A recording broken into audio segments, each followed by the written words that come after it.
of adults around for events, was connected to his career. And, he did very well. He was a top lawyer in Seattle. So I never resented the idea that my dad was very busy.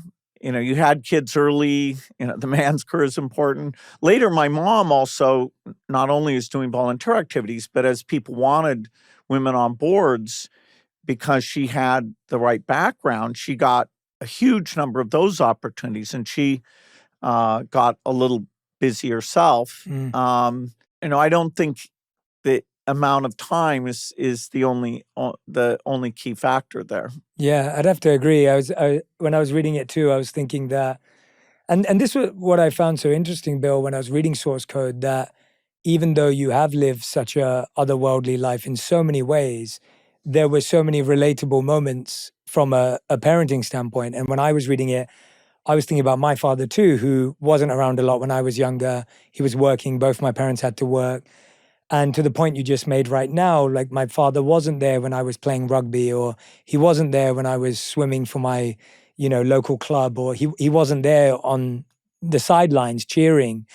And for me, that really allowed me to become the man I wanted to be. And it allowed me to have more freedom almost, to not feel like there was this heavy expectation. And I've always seen that as a positive thing, because it allowed me to have a broader definition of what it meant to be a man, what it meant to be a son, what it meant to go off and discover something that I was passionate about.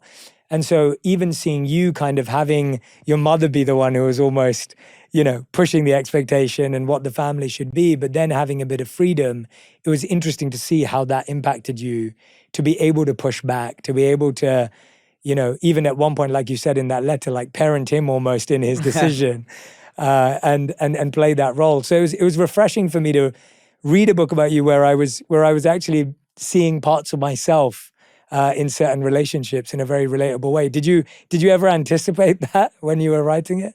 I was surprised, so when I'm describing going on those hikes, I was thinking, boy, would I have let my son go off? And we really are holding back children a bit more, out of a sense of, okay, ultimate safety, I guess. But, in that generation, I was allowed to take